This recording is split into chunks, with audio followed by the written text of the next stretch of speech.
Imagine a creature that lives on a perfectly flat sheet of paper.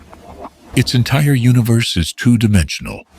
It has length and width, but absolutely no concept of height. It is a flatlander.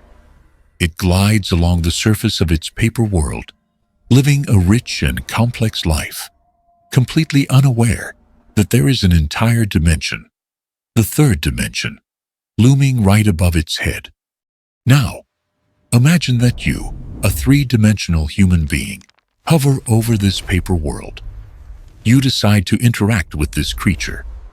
You extend your finger and gently poke it through the sheet of paper.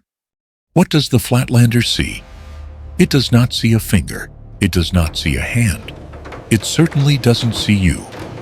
Its eyes are restricted to the edge of the paper. As your finger passes through its plane of existence, the flatlander sees a small circle appear out of nowhere. As you push your finger deeper, the circle grows larger. As you pull your finger back out, the circle shrinks and then vanishes into thin air. To the flatlander, a miracle has just occurred. An object materialized from nothing, changed its shape, and disappeared without a trace. It defies all the laws of physics they know. It is magic. But to you watching from above, it's just simple geometry.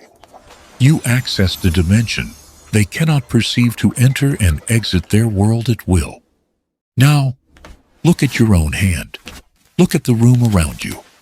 What if I told you that you are the flatlander? What if the three-dimensional space you inhabit, the reality that feels so solid and complete, is just a single sheet of paper floating in a much larger, higher-dimensional cosmos? What if the strange anomalies we see in our universe, black holes, quantum entanglement, the inexplicable weakness of gravity, are actually the fingerprints of higher-dimensional structures poking through our reality? Welcome to Celestial Enigmas. I am your guide on this journey into the impossible. Today, we are not just talking about abstract mathematics. We are going to tear down the walls of your perception.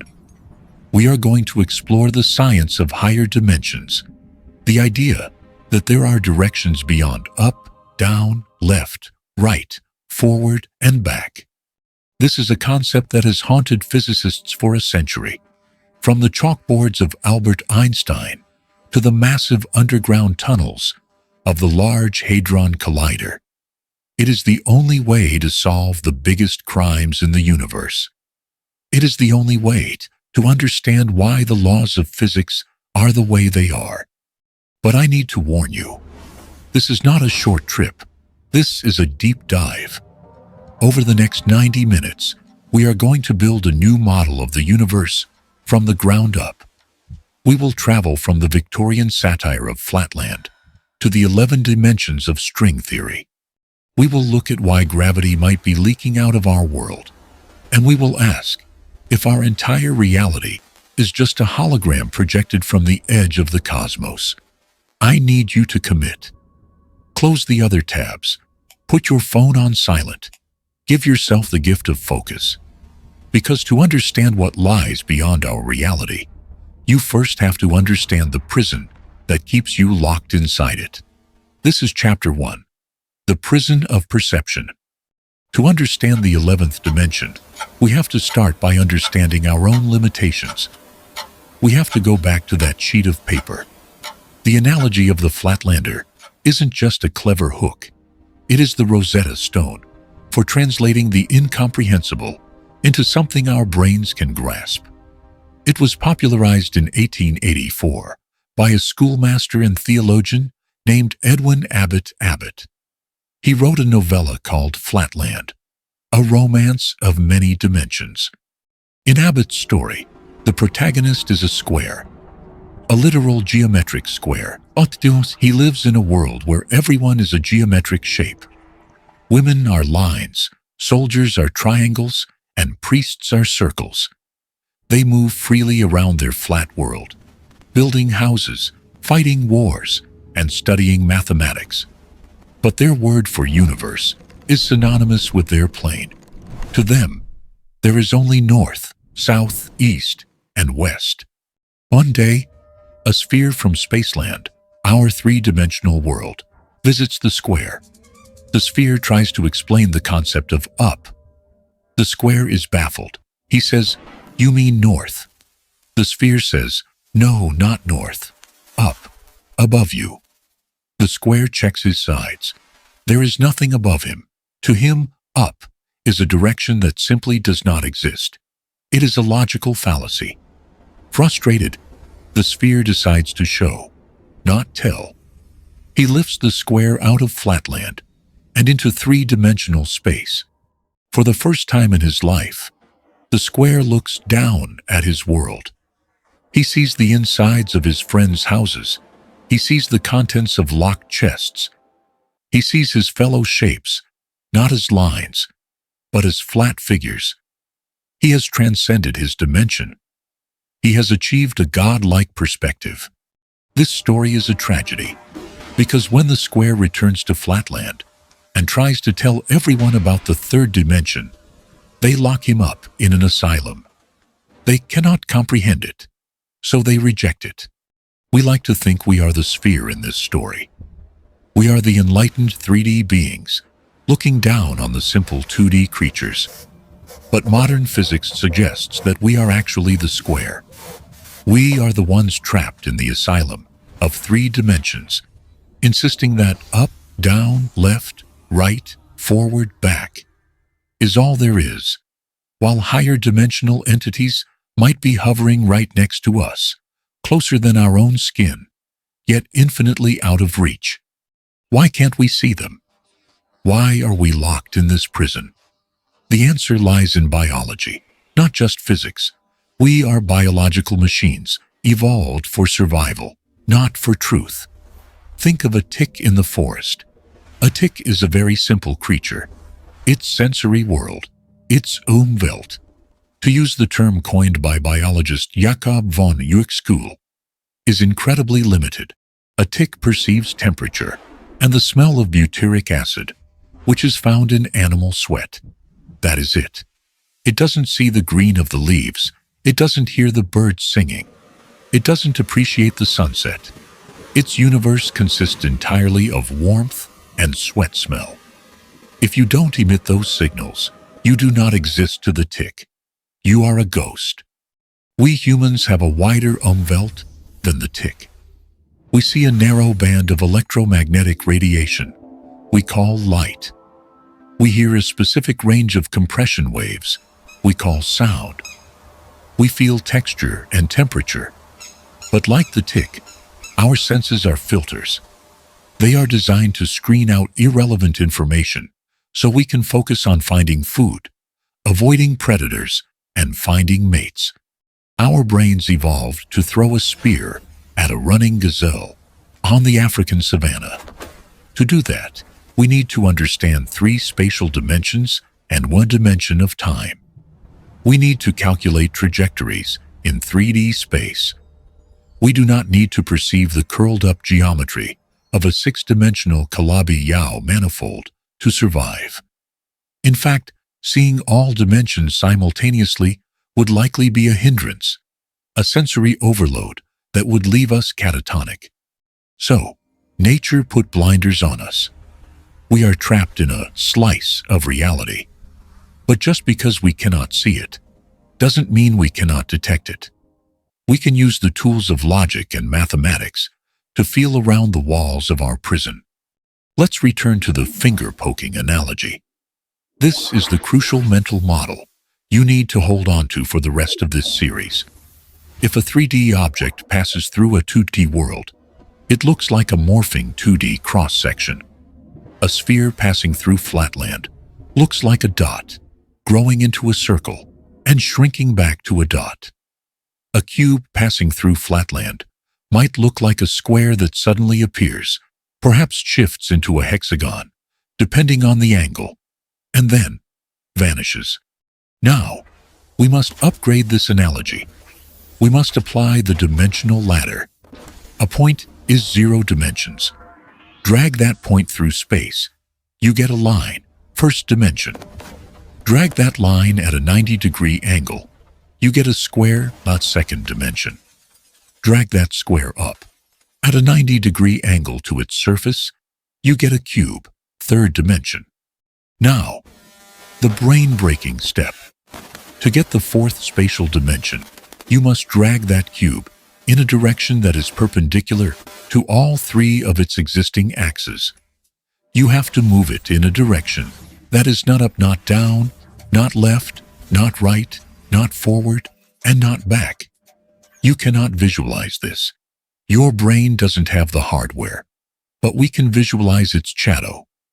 Just as a 3D cube casts a 2D shadow on the floor, a 4D hypercube, known as a tesseract, casts a 3D shadow in our world. Imagine a wireframe cube. If you shine a light on it and rotate it, its shadow on the wall changes shape. It looks like a square within a square, with lines connecting the corners. As the cube rotates, the shadow distorts. The inner square moves, the lines stretch and shrink. A tesseract rotating in the fourth dimension would look to us like a 3D structure that is constantly turning inside out. It would appear as a cube inside a cube, with the inner cube growing to consume the outer one, while the outer one shrinks to become the inner one. It would look like a restless, living geometry, folding in on itself in a way that seems physically impossible for a rigid object. If you have seen the movie Interstellar, you have seen a representation of this. When Cooper enters the Tesseract, he isn't just in a weird room. He's in the dimensional construct that allows him to see every moment of his daughter's room as a physical location. He can look down into the timeline of the room, just as the sphere looked down into the Flatlander's house. This brings us to the most visceral and perhaps disturbing implication of higher dimensions, the slice of reality. Think about a medical CT scan. A CT scan takes a 3D human body and slices it into thousands of 2D images. A doctor can look at a single slice and see a cross-section of your brain, or your heart, or your abdomen. If you were a 2D doctor living on one of those slices, you would see the heart not as a pumping organ, but as a weird pulsating ring of flesh on your flat plane. You wouldn't see the whole structure. Now, reverse the logic. If there is a fourth spatial dimension, then our entire 3D universe, you, me, the Earth, the stars, is just a single slice of a 4D bulk universe. A being living in that fourth dimension would look at you the way you look at the CT scan slice or the Flatlander's square. They wouldn't just see your skin. They would see inside you. If a 4D creature reached into our world, they wouldn't have to cut you open to perform surgery on your heart. Just as you can touch the center of a square drawn on paper without tearing the edges of the paper, a 4D being could reach from above, in the fourth dimensional sense, and touch your heart, your stomach, or your brain without ever breaking your skin. They could remove a tumor from your body without making an incision. They could steal the gold from a bank vault without opening the door. They could drink the wine from a sealed bottle without removing the cork. To us, it would look like magic. The tumor would just vanish. The gold would disappear. The wine would drain away. But to them, they are just reaching past the wall of our dimension, which to them is as open as a floor plan is to a bird flying overhead. This sounds like science fiction. It sounds like a ghost story. But this is where the science in the science of higher dimensions comes in. We aren't just making this up for fun. Physicists didn't invent these dimensions because they were bored. They invented them because they were desperate. For the last 100 years, we have been finding fingerprints in our reality that don't make sense. We have found crimes at the scene of the universe that cannot be explained by the suspects we know. The biggest mystery of all, the smoking gun that points to extra dimensions, is gravity. Gravity is the suspicious character in the cosmic drama. It doesn't behave like the other forces. Think about a simple fridge magnet. It is the size of a coin, yet it can pick up a paperclip. Think about what that means. The entire planet Earth, all its mountains, oceans, iron core, and massive bulk, is pulling that paperclip down. And yet, a tiny little magnet is pulling it up. And the magnet wins. The electromagnetic force in that tiny magnet is stronger than the gravitational pull of the entire Earth. In fact, electromagnetism is approximately 10 to the 36 times stronger than gravity. That is a 1, followed by 36 zeros. Why? Why is gravity so pathetically weak compared to the other forces of nature? This is called the hierarchy problem. And for decades, it kept physicists awake at night. It makes no sense. Unless gravity isn't weak. Imagine you are in a room, and you hear a muffled voice coming from next door.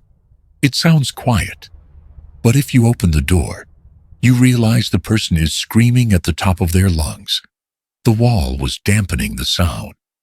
Physicists believe that gravity might actually be just as strong as the other forces, but we are only experiencing a tiny leak of it.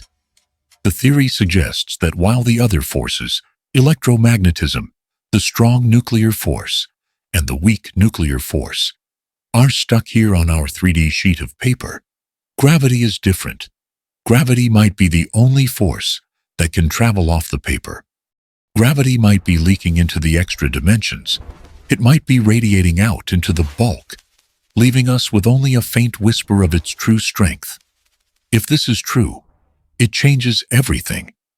It means that right next to us, just a millimeter away, in a direction we cannot point to, there could be other universes, other brains, or simply a vast, empty space where gravity flows freely. It means our universe is leaky. And if gravity can leak out, what can leak in? We see evidence of this leakage potentially everywhere, once we know what to look for. Consider black holes. In our 3D understanding, a black hole is a singularity, a point of infinite density where the laws of physics break down. But what if a black hole is actually the 3D shadow of a 4D star collapsing? What if the event horizon is just the cross-section of a higher dimensional sphere? Consider quantum mechanics. Particles like electrons seem to be in multiple places at once. They teleport. They spin in ways that don't make sense. This behavior is baffling in 3D. But if an electron is actually a multi-dimensional object, vibrating in higher dimensions, its weird behavior here might just be the projection of a perfectly normal motion up there. Imagine a bird flying through a room, illuminated by a strobe light. To a person who can only see the flashes, the bird appears to teleport from spot to spot. It is entangled with its previous positions, but to someone with the lights on, the bird is just flying in a smooth line. Are we seeing the strobe-lit version of a higher dimensional reality? This is the aha moment we are chasing.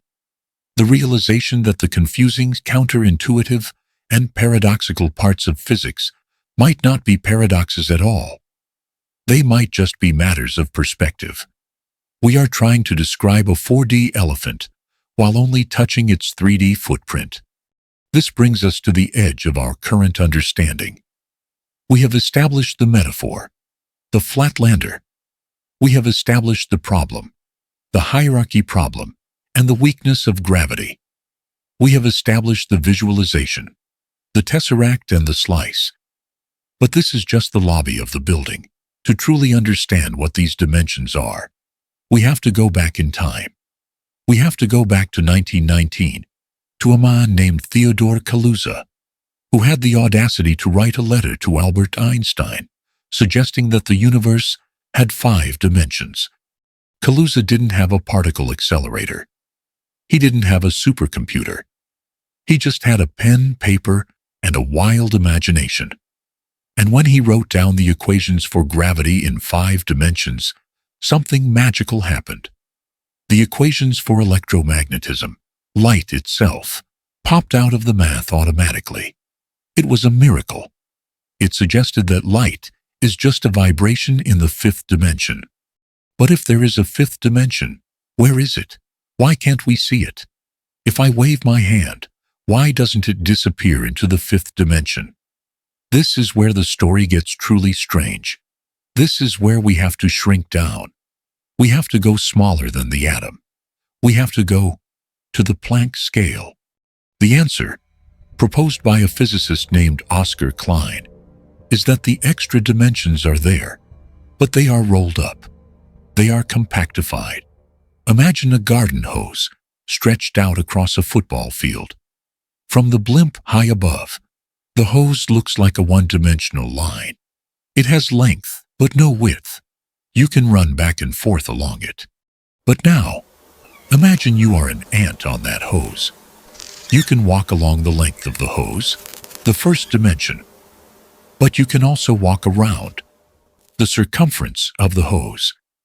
You have access to a 2nd dimension, the circular cross-section, that the blimp cannot see. To the ant, the universe is a long tube. To the blimp, it is a line. Physicists believe that our universe is like that garden hose.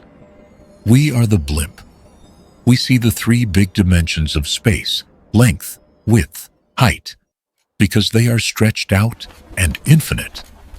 But at every single point in space, at the tip of your nose, in the empty space between stars, inside every atom, there might be 6 or 7 extra dimensions curled up into tiny, tiny loops.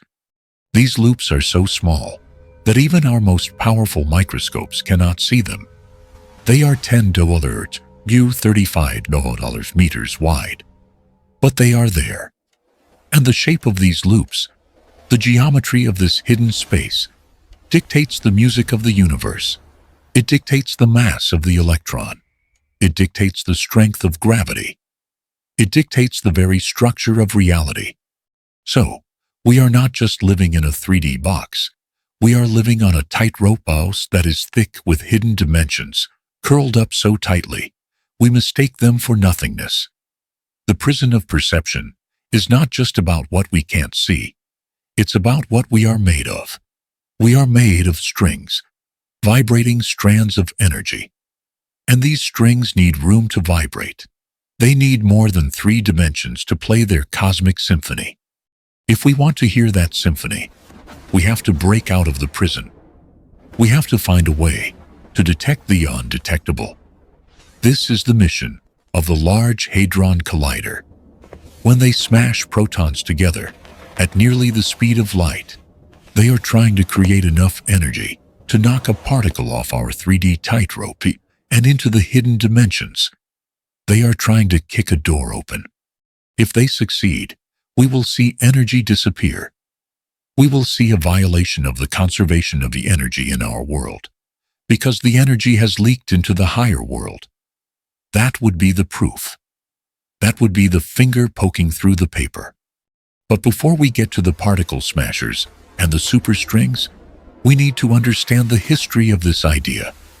We need to understand how humanity went from believing the world was flat to believing it was a sphere, to believing it is a hypersphere floating in a multiverse.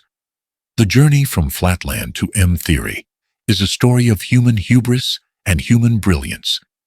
It is the story of us realizing over and over again that we are not the center of the universe. We are not the observers of the whole picture. We are small, limited creatures peering through a keyhole, trying to describe the castle on the other side. As we move into the next chapter, we are going to look at the why. We are going to dive deep into the crisis of physics that led us here. We will explore the Standard Model, the most successful theory in human history, and we will see exactly where it breaks. We will see the cracks in the foundation that forced us to dream of higher worlds. We are going to look at the hierarchy problem in detail. I want you to really feel the strangeness of gravity. I want you to look at the world around you and realize how fragile the balance of forces is. And we are going to meet the people who dared to think differently. Kaluza, Klein, Einstein, Witten. The minds that saw the shadow of the tesseract and tried to draw the cube. You are now standing at the threshold. The paper world is behind you. The bulk is ahead. The prison door is unlocked. All you have to do is push. But remember the Flatlander. When he saw the truth, he couldn't go back to living a normal life. He couldn't look at his 2D friends the same way again. Once you see the third dimension, the second dimension feels flat. It feels confining. Are you ready to leave the cave? Are you ready to see the shadows for what they really are? The universe is not what you think it is. It is bigger, stranger, and more beautiful than our biological eyes will ever allow us to see. But our minds can go where our eyes cannot. Our minds can escape the flatland. So take a deep breath. Look at the room around you one last time. Appreciate its solidity. Appreciate its simple three-dimensional comfort. Because we are about to poke a hole in it. We are about to step off the edge of the map. The prison of perception is strong. Its walls are made of biology and evolution. Its bars are made of common sense. But we have a key. The key is mathematics. The key is imagination. The key is the willingness to ask, what if? What if the space you are sitting in right now is teeming with invisible worlds? What if the silence of the room is actually filled with the vibrations of dimensions we cannot hear? Let's find out. This is the end of the beginning. The prologue is over. The journey into the bulk begins now. Stay with me. The view from the higher dimensions is spectacular. And we are just getting started. In the next chapter, we escape the abstract and enter the concrete. We will ask the question, if these dimensions exist, why do we need them? What problem do they solve? And why is gravity the key to unlocking them? Prepare yourself. We are going to weigh the universe, and we are going to find it wanting. We are going to find that the books don't balance. And the missing numbers, they are hiding in the fifth dimension. Let's go find them. You heard that right. The books don't balance. We have weighed the universe, measured the forces that hold your atoms together, and calculated the grip of gravity that keeps your feet on the floor. And when we lay it all out on the table, there is a gaping hole in the accounting. Gravity is too weak. It is suspiciously, absurdly weak compared to the other forces of nature. It's as if gravity isn't fully here, as if it is diluted, spreading itself thin across a canvas much larger than the one we can see. So, where is the rest of it? Where is the missing gravity? Where are the missing numbers? To find them, we have to stop looking forward. We have to stop looking at the cutting-edge particle colliders of the 21st century for just a moment, and instead, look back. We need to travel back over 100 years, to a dusty study in Germany, to a time when the world was recovering from the ashes of the Great War, and a single obscure mathematician dared to send a letter to the most famous scientist on Earth. This is the story of the man who found the fifth dimension, lost it, and then realized it had been hiding in plain sight the entire time. The year is 1919. Albert Einstein has just upended our understanding of reality. He has gifted humanity with general relativity, a theory that explains gravity not as a force, but as the curvature of space and time. He showed us that space is flexible, that it warps around massive objects like the sun, and that this warping is what we feel as gravity. It was a masterpiece. It was perfect. But for some, it wasn't enough. There was a dream that haunted the physicists of that era, a dream that still haunts us today. It is the dream of unification. You see, back then, We only knew of two fundamental forces, gravity and electromagnetism. Gravity governed the stars and the planets. Electromagnetism governed light, electricity, and magnetism. They seemed to be two separate kingdoms, ruled by two separate sets of laws. Einstein had his equations for gravity. James Clerk Maxwell had his equations for electromagnetism. And never the twain shall meet. But the universe is one place. It shouldn't have two separate rule books. There should be one master equation, one theory of everything that describes the falling of an apple and the flash of a lightning bolt in a single breath. Enter Theodore Kaluza. Kaluza was not a superstar. He was a private dozent, a humble, unpaid lecturer at the University of Königsberg. He was a man who lived in the shadow of giants. But Kaluza had an imagination that refused to be bound by the three dimensions of the room he sat in. He looked at Einstein's equations for gravity, and he asked a question that sounds almost childish in its simplicity. What if I just add one more? Einstein's equations were built for 4 dimensions, 3 of space, up, down, left, right, forward, back, and 1 of time. Kaluza decided to rewrite Einstein's equations, but he added a 5th column. He added a 5th dimension to the math. He didn't know what this dimension was physically. He just wanted to see what would happen to the numbers if he gave them a little more room to breathe. He sat at his desk, the scratch of his pen the only sound in the room, working through the tensor calculus. He derived the equations for this hypothetical 5-dimensional universe. He expected a mess. He expected nonsense.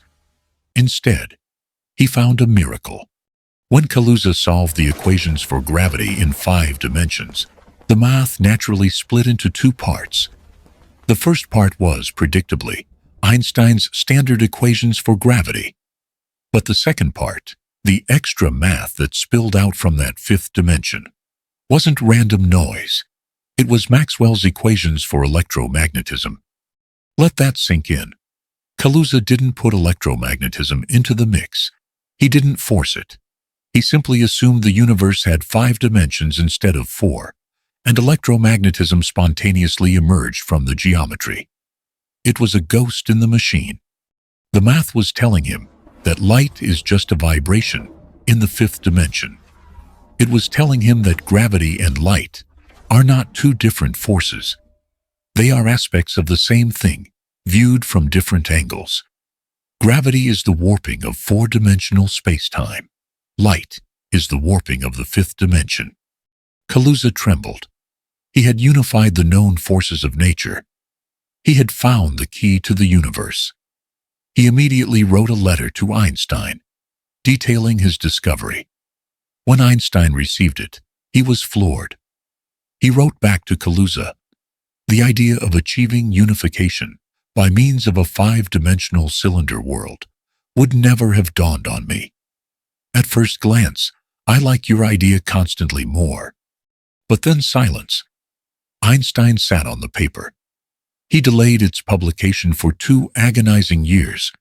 Why? Because despite the beauty of the math, there was a glaring, catastrophic problem with Kaluza's theory.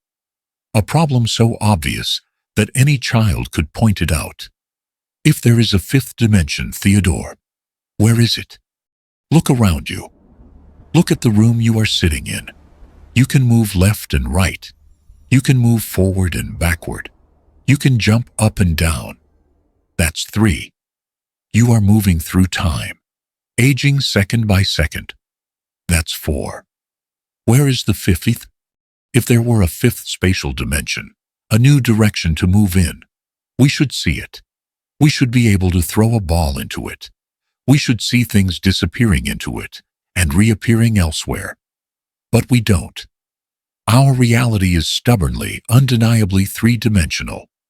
Kaluza had no answer. His theory was mathematically perfect, but physically impossible. It seemed to describe a universe that didn't exist. And so, for a few years, the idea of extra dimensions languished.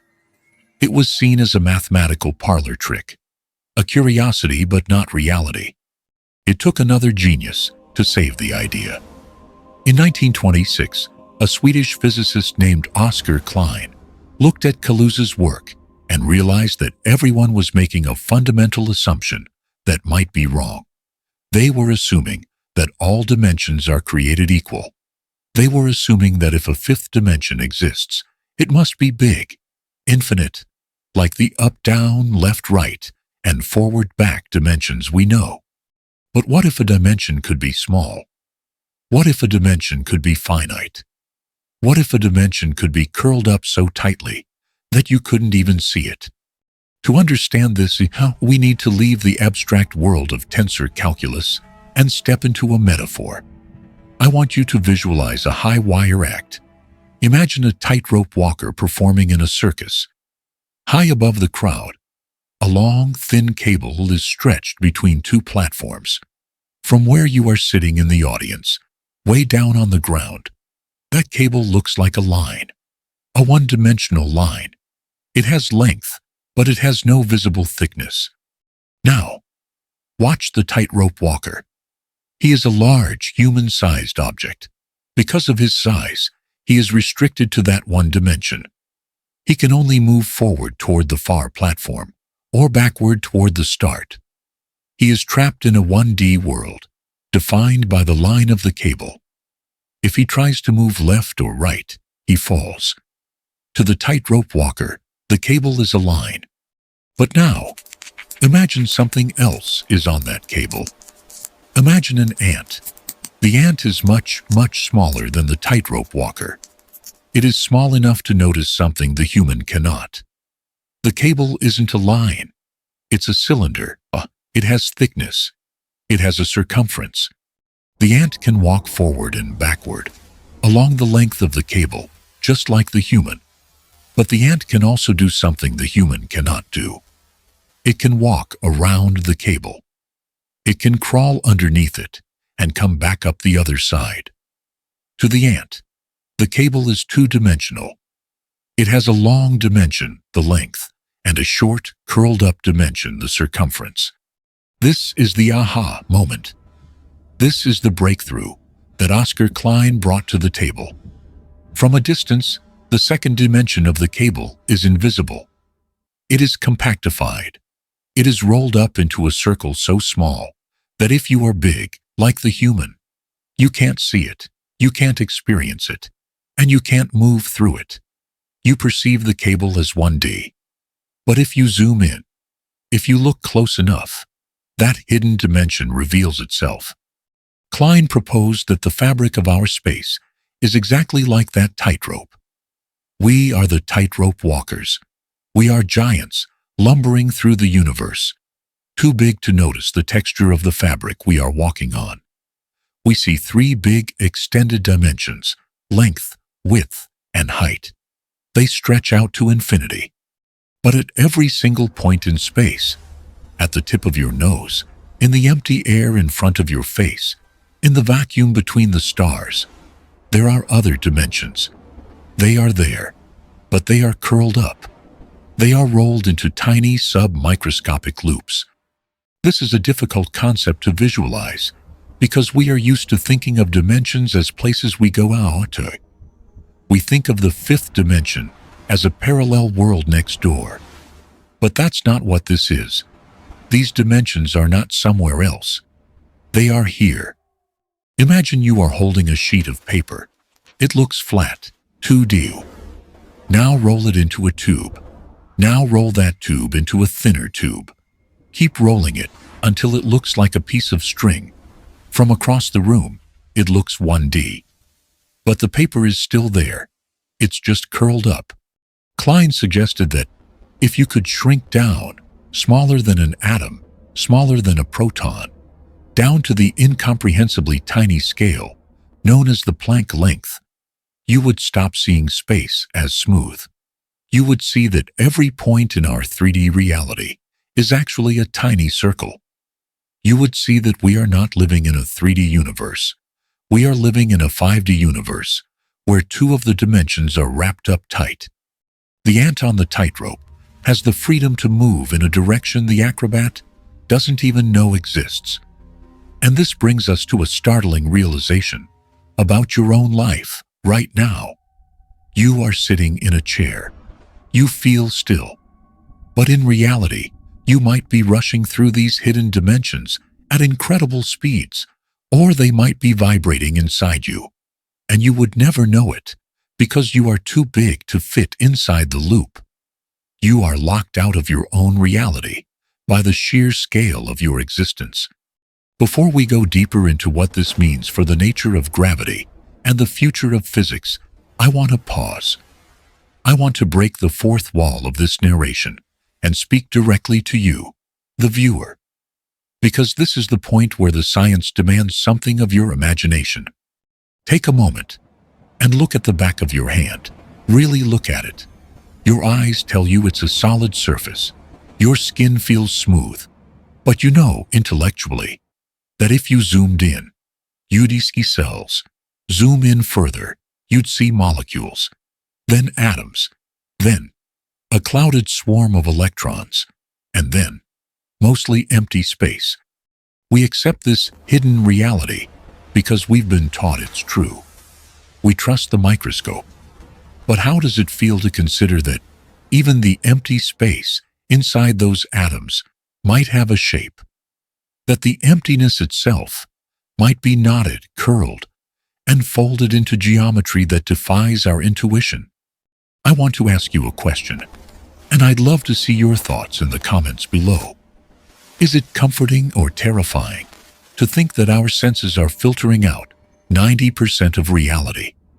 Do you prefer a universe that is exactly what it looks like? Or are you drawn to the idea that the real world is hidden behind a veil? There is no right answer, but the way you answer that question says a lot about whether you are a physicist or a philosopher at heart. Let me know down below. So, we have our metaphor, the tightrope, the ant, the hidden circle. This theory, born from the union of Kaluza's math and Klein's quantum insight, became known as Kaluza-Klein theory. It was the first time in history that humanity seriously scientifically considered that the universe has more dimensions than we can see.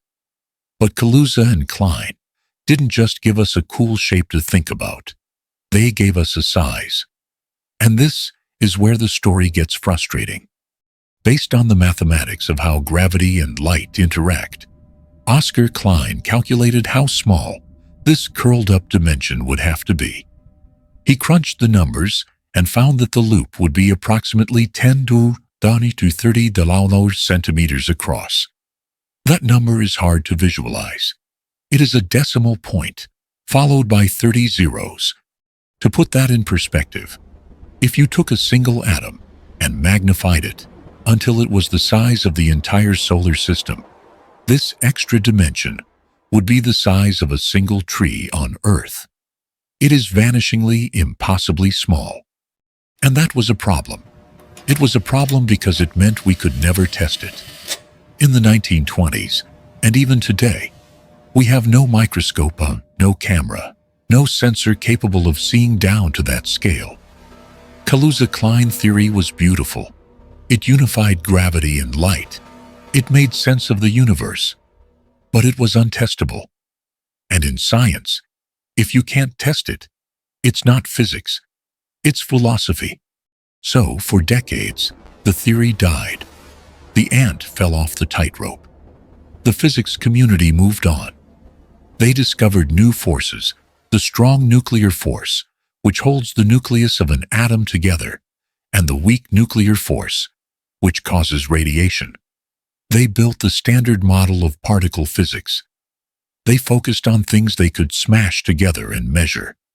The dream of extra dimensions was put on the shelf, labeled "nice try but no thanks." But ideas like this don't stay buried forever. They wait. They wait for a problem big enough that they become the only solution. Fast forward to the 1970s and 80s. Physics hit a wall. The standard model was working great, but it had that gaping hole we talked about at the beginning of this chapter: gravity. Gravity refused to play nice. The math used to describe the strong and weak forces, quantum mechanics, and the math used to describe gravity, general relativity, were incompatible. When you tried to combine them, you got answers like infinity or 0 divided by 0. The equations broke down. Physicists were desperate. They needed a new framework. They needed a way to smooth out the jitters of quantum particles so they could flow through the smooth curves of gravity. And then someone remembered the ant. Someone remembered Kaluza and Klein. They looked at the math again and realized, wait, Kaluza unified gravity and electromagnetism by adding one dimension. What if we add more? What if the tightrope doesn't just have one circle curled up? What if it has a sphere, or a torus, or a shape so complex it doesn't even have a name in common language? This was the birth of string theory. And string theory took the Kaluza-Klein idea and put it on steroids. String theory says that everything in the universe, every electron, every quark, every photon, is not a point-like dot. It is a tiny vibrating loop of string. And just like a guitar string produces different notes, depending on how it vibrates, these strings produce different particles, depending on how they wiggle. But here is the catch. For the math of these strings to work, for the vibrations to produce the specific particles we see in our universe, the strings need room to wiggle. They need degrees of freedom.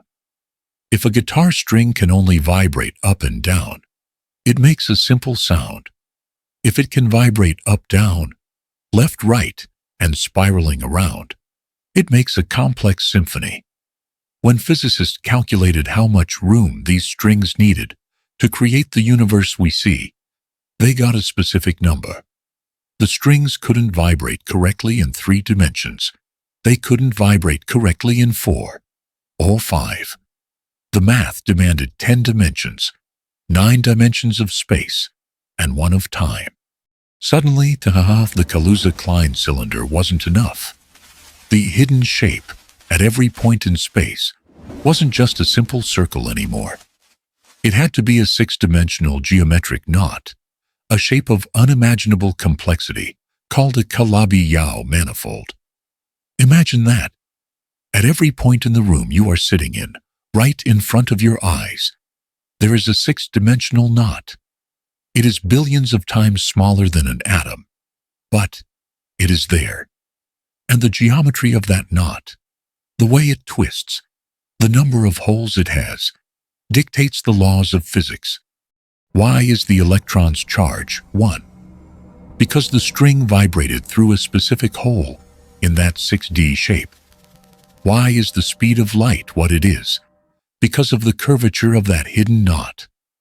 This theory suggests that the fundamental code of the universe, the DNA of reality, is written in the geometry of dimensions we cannot see. We are the tightrope walkers, oblivious to the complex structure beneath our feet.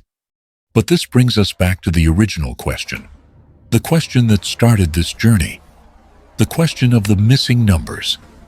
Remember how we said gravity is too weak? Remember how we said the books don't balance? The Kaluza-Klein idea and its evolutions into string theory finally offers us a clue. It offers us a suspect in the mystery of the missing gravity. Think about the ant on the hose again.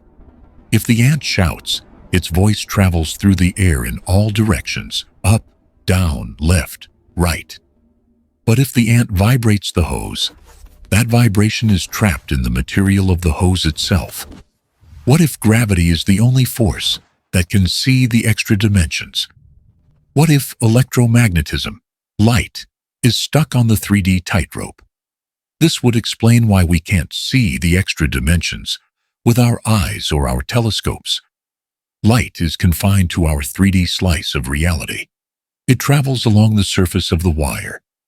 But what if gravity is different? What if gravity is a closed loop of string that isn't attached to the wire? What if gravity is free to drift off the tightrope? If gravity can leak into these extra 6 dimensions, If it can seep into the bulk of the Calabi-Yau shapes, then it would explain why it feels so weak to us. It's not that gravity is weak. It's that we are only feeling a tiny fraction of it. The rest of the gravity is cascading into dimensions that are millimeters away from us, but mathematically inaccessible. We are feeling the shadow of a much stronger force. This is the power of the Kaluza-Klein insight. It tells us that what we perceive as the universe is just the surface of a much deeper, much more complex object. It tells us that our lack of perception is not proof of absence. The ant doesn't know the acrobat exists. The acrobat doesn't know the circular dimension exists. But both are real. Both are essential to the nature of the tightrope. We have spent the last century realizing that we are the acrobat. We are waking up to the fact that the tightrope is thicker than we thought. But realizing the dimensions might be there is one thing. Seeing them is another. Kaluza couldn't do it. Klein couldn't do it. Einstein couldn't do it. They didn't have the tools. They had pen and paper. We have something better. We have the biggest machine ever built by human hands. We have a machine that accelerates protons to near the speed of light and smashes them together to create conditions that haven't existed since the Big Bang. We are done with the blackboard. We are done with the metaphors of ants and garden hoses. It is time to go hunting. If these dimensions are real, if gravity is truly leaking into them, then we should be able to catch it in the act. We should be able to smash particles together and watch energy disappear, not transform, disappear, vanish from our universe entirely, slipping into the hidden folds of the Kaluza-Klein geometry. In the next chapter, we are going to travel to the border of France and Switzerland. We are going to descend 100 meters underground into the tunnels of the Large Hadron Collider. We are going to stand at the precipice of the high-energy frontier and ask the universe to show us its secrets. The theory is sound. The math is elegant. The metaphor is clear. But nature is the final judge, and the trial is about to begin. We have defined the hidden world. Now, we have to break into it. The ant is tired of walking the line. It's time to explore the circle.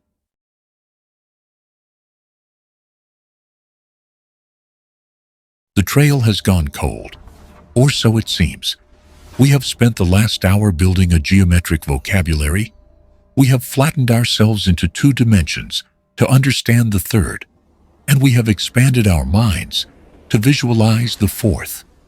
We have looked at the garden hose and seen how a dimension can be curled up so tightly that it vanishes from sight, hiding in the subatomic fabric of space itself. We have established that the mathematics of the universe, the very code that dictates how stars burn and how atoms bond, seems to demand more room than we can see. But theories, no matter how elegant, are just ghosts until they leave a footprint in the mud. We need evidence. We need a smoking gun. And to find that gun, we have to look at the one thing in our universe that doesn't fit, the one thing that breaks all the rules, the one force that has baffled physicists from Isaac Newton to Albert Einstein to the engineers currently monitoring the supermagnets at CERN. We have to talk about gravity. You are sitting somewhere right now. Maybe on a chair, maybe on a couch, maybe on the seat of a bus. You feel the weight of your body pressing down. That is the Earth, a ball of rock and iron, weighing 6 septillion kilograms, pulling on you. It is a relentless, crushing force that keeps the atmosphere from drifting into space and holds the moon in a tethered orbit. It feels strong. It feels absolute. But look at your refrigerator. Look at that little plastic souvenir you bought on a vacation 5 years ago while holding up a grocery list. That magnet is a tiny piece of ceramic or metal, weighing maybe a few grams. It is clinging to the door of the fridge. Think about the battle taking place right there. The entire Earth, all its oceans, all its mountains, its molten core, its 6 septillion kilograms of mass, is pulling that magnet down. And yet, a tiny magnetic field, generated by a few grams of material, is effortlessly winning the war, holding the magnet in place against the entire planet. You can reach out with your pinky finger and lift a paperclip off the table. When you do that, you, a biological machine powered by the chemical energy of a sandwich, are defeating the gravity of the entire world. This is the hierarchy problem. And in the world of physics, it is not just a curiosity.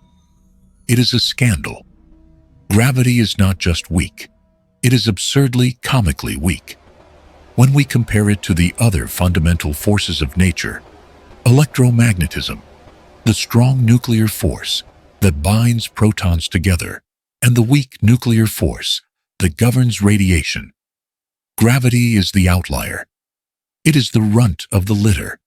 To give you a sense of the scale, electromagnetism is approximately 10 to the power of 39 times stronger than gravity.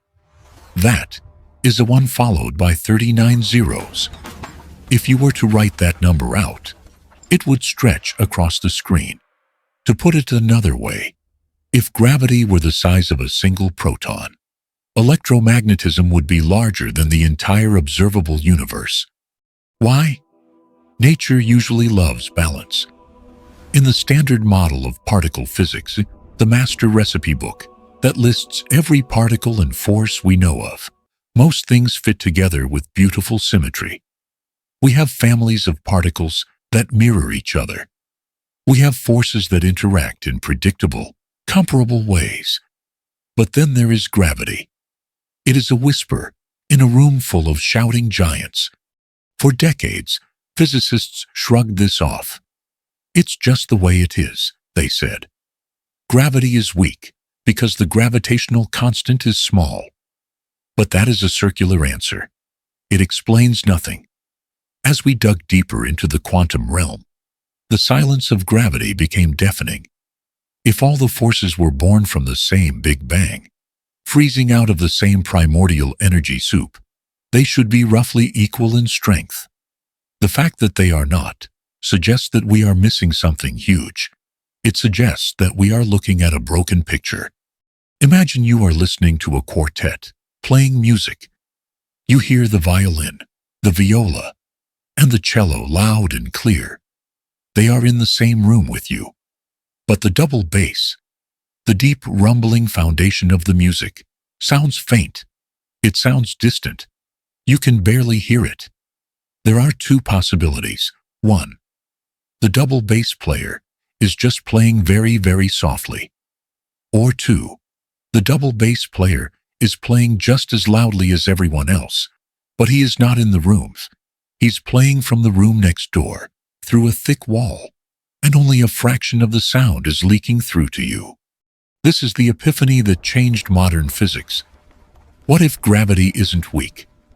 What if gravity is actually just as strong as electromagnetism, just as powerful as the nuclear forces? What if it only appears weak to us because it is leaking? Leaking where? Into the extra dimensions. This brings us back to the string. In the previous chapters, we touched on string theory as a mathematical necessity.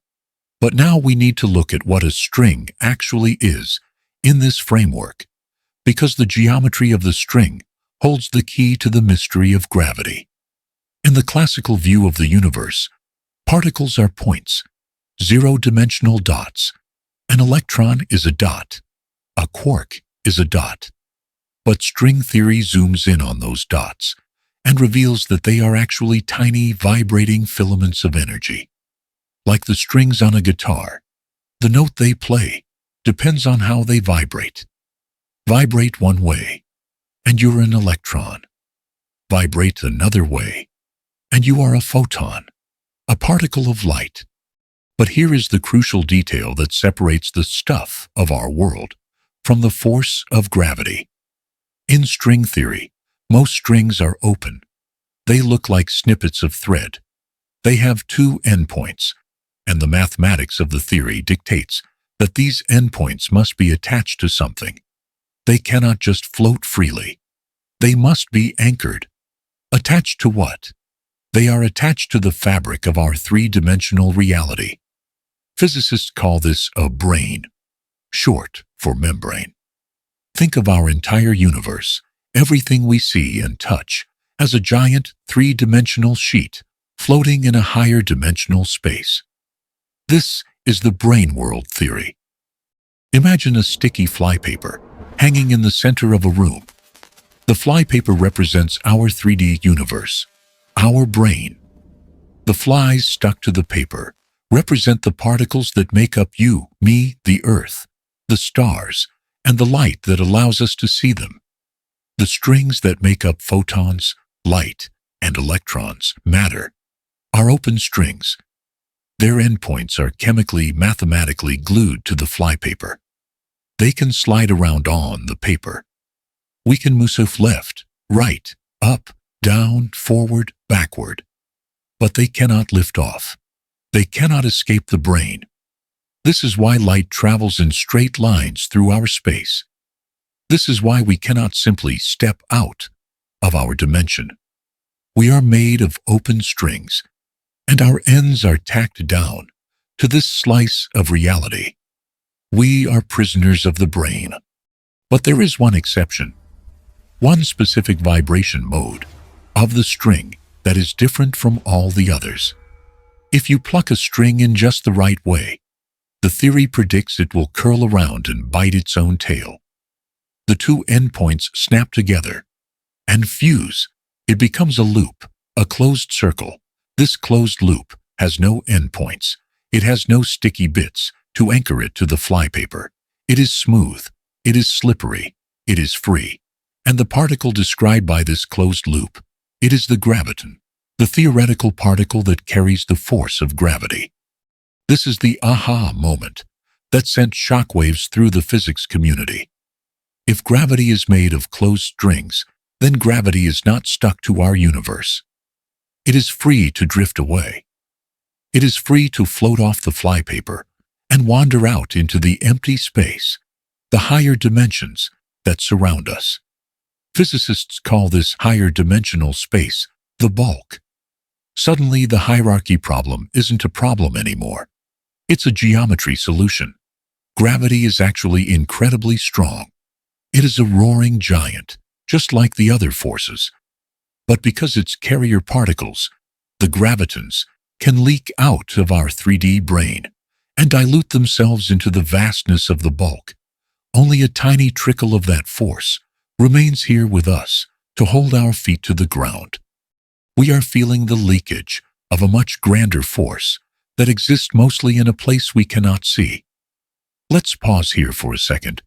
I want you to try something with me. Take a deep breath. Look around the room you're in. It feels solid, doesn't it? The walls, the floor, the screen in front of you. It feels like this is everything. But I want you to ask yourself, have you ever felt a sudden chill? Have you ever had that strange sensation of a presence in an empty room, or the feeling of being watched when no one is there? We usually dismiss these things as biology, a trick of the mind, a primal instinct, or maybe, if you're inclined, a ghost. But what if your intuition is actually picking up on something physics is trying to prove? What if that ghost isn't a spirit, but a ripple from a dimension that is literally millimeters away from your face, separated not by distance, but by a direction you can't point to? Go to the comments section right now. I want to know, if science proved tomorrow that there is a higher dimension right next to us, populated by things we can't see, would you find that comforting or absolutely terrifying? Does the idea of the bulk make you feel small, or does it make the universe feel magical again? Let me know down below. I read every single theory you guys post. Now, let's get back to the bulk, because this is where the story shifts from cool idea to serious science. For a long time, the assumption was that extra dimensions had to be tiny, We talked about the Kaluza-Klein radius in the last chapter. Dimensions rolled up so small that we could never hope to enter them. But in 1999, two physicists, Lisa Randall and Raman Sundram, proposed something radical. They looked at the math of the brain worlds and asked, what if the extra dimensions aren't small? What if they are huge? What if they are infinite? It sounds impossible. If there were an infinite fourth spatial dimension, wouldn't we see it? Wouldn't we be able to move into it? Not if we are the flies on the flypaper. Remember, if our atoms are open strings stuck to the brain, the size of the extra dimension doesn't matter. We couldn't leave our slice of reality, even if the door was wide open. We are chemically incapable of leaving the 3D surface. This led to the Randall-Sundram model, specifically known as RAW-S2. It paints a picture of the universe that is breathtakingly cinematic. Imagine our universe as a sheet of paper floating in a grand canyon. The canyon is the bulk. It is filled with warped space-time. Gravity, being a closed loop, can fill the entire canyon. It concentrates near our paper, but it stretches out far into the void. But here is the twist. There might be other sheets of paper in the canyon. There could be another brain, another entire universe, floating just a fraction of an inch away from ours in the fourth dimension. This isn't the multiverse of quantum mechanics, where every decision creates a new timeline. This is a physical parallel reality, a Sector 2. On that other brain, the laws of physics could be completely different. Maybe the strong force is weaker there. Maybe electrons are heavier. Maybe there are no stars, just cold gas. Or maybe there are complex structures, civilizations, and life. Because light, photons, is an open string, it is stuck to its brain. Light from our universe cannot travel to theirs, and light from theirs cannot travel to ours. If you looked in that direction, you would see nothing. To us, that parallel world is completely invisible. It is black. But gravity is the closed loop. Gravity can leave our brain, travel through the bulk, and touch their brain. And their gravity can touch us. This brings us to one of the most chilling solutions to the mystery of dark matter. For decades, astronomers have noticed that galaxies spin too fast. There is not enough visible matter, stars and gas, to hold them together. They should fly apart. To explain this, we invented dark matter, an invisible substance that has mass, gravity, but gives off no light. We calculate that 85% of the matter in the universe is this invisible stuff. We have been hunting for a dark matter particle for years and found nothing. The brain world theory offers a solution that is so simple, it is haunting. What if dark matter isn't dark? What if it's just ordinary matter, stars, planets, dust, living on a parallel brain a millimeter away? We can't see the light from those stars because the photons are stuck on the other sheet. But we can feel their gravity. The gravity of that shadow galaxy leaks across the gap in the bulk and pulls on our galaxy, holding it together. We might be sharing our space with an entire shadow universe, superimposed right on top of us, invisible to our eyes, but tangible to our gravity. The ghost in the room might be a star system in the next dimension over. This creates a profound shift in how we view our place in the cosmos. We used to think of the universe as a vast, empty void, with islands of matter scattered across it. But the leaking force theory suggests the void is not empty at all. It is full. It is the bulk. And we are just living on a thin skin, a fragile membrane of light and matter, floating in a much larger, much stranger ocean. But if gravity is leaking out, it means the door is ajar. And if the door is ajar, we can kick it open. This brings us back to the practical reality of science. We cannot test these theories with philosophy. We cannot test them with magnets on a fridge. We need to stress test the fabric of the brain itself. We need to punch the wall and see if it breaks. If the theory is correct and gravitons are escaping into the bulk, then they are carrying energy away with them. In physics, the law of conservation of energy is sacred. Energy cannot be created or destroyed. It can only change forms. If you burn wood, the chemical energy becomes heat and light. If you drop a ball, potential energy becomes kinetic energy. If you measure the system before and after, the totals must balance. But if we are living in a brain world, the books won't balance. If we smash two protons together, at nearly the speed of light, we create a miniature Big Bang. We create a chaotic spray of particles, quarks, muons, neutrinos, photons. Our detectors surrounding the collision point are designed to catch everything. They sum up the energy of all the debris. If the total energy after the collision is equal to the energy we put in, then the standard model holds. The wall is solid. But if we sum up the debris and find that we are short-staffed, if we put in 13 tera-electron volts of energy and we only catch 12, where did the missing energy go? It didn't vanish. It transformed into a graviton, a closed loop, and launched itself off the brain, escaping into the bulk, vanishing from our 3D reality instantly. This is the missing transverse energy signature. It is the holy grail of high-energy physics. It would be the first time in human history that we have interacted with something beyond our 3 dimensions. It would be proof that the universe is open.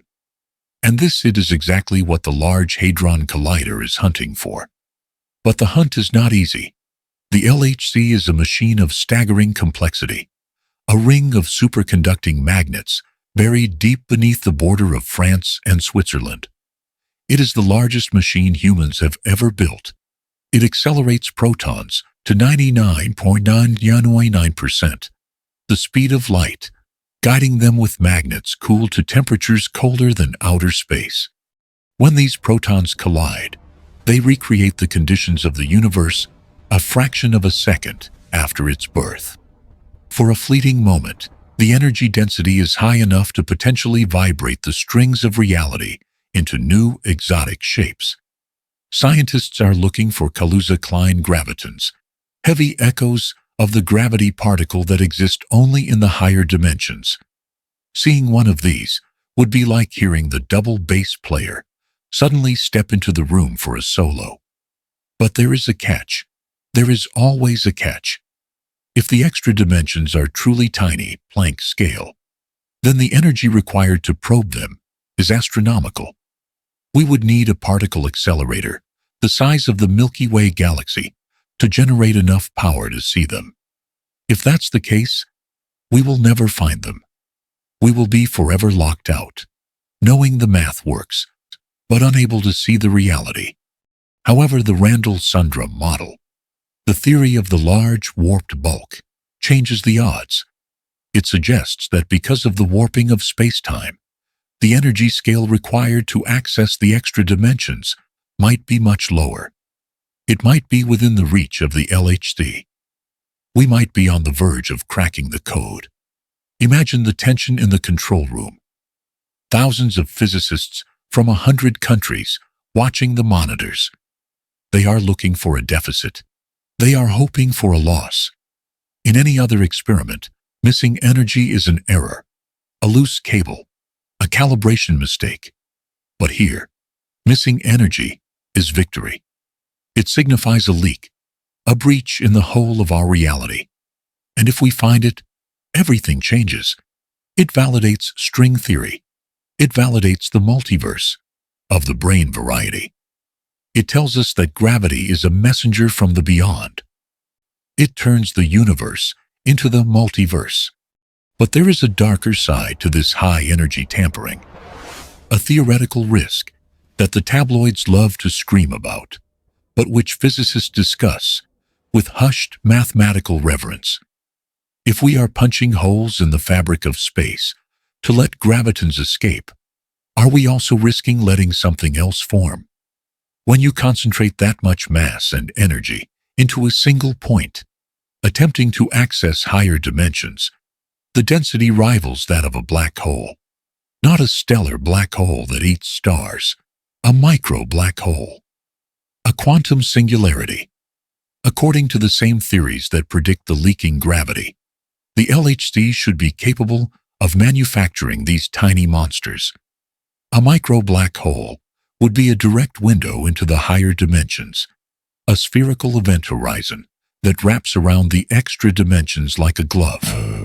Some feared these black holes would grow, sinking to the center of the Earth and devouring the planet from the inside out. We will explore why that fear was unfounded and what actually happened when we turned the machine on in the next chapter.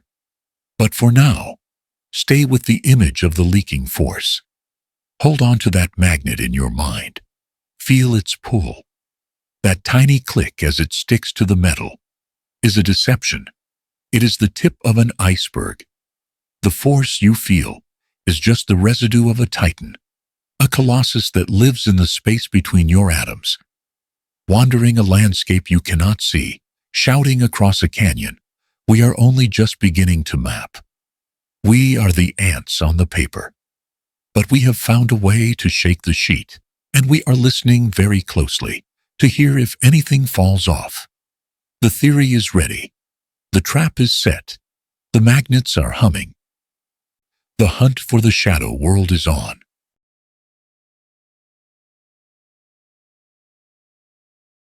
You are standing in a tunnel, 100 meters beneath the pastoral French countryside. Above you, cows are grazing on grass that has grown over the scars of ancient wars, and farmers are tending to vineyards that have stood for centuries. The world up there is slow, rhythmic, and sunlit. But down here, in the cool, artificial air of the subterranean ring, the world is about to move faster than it has ever moved before.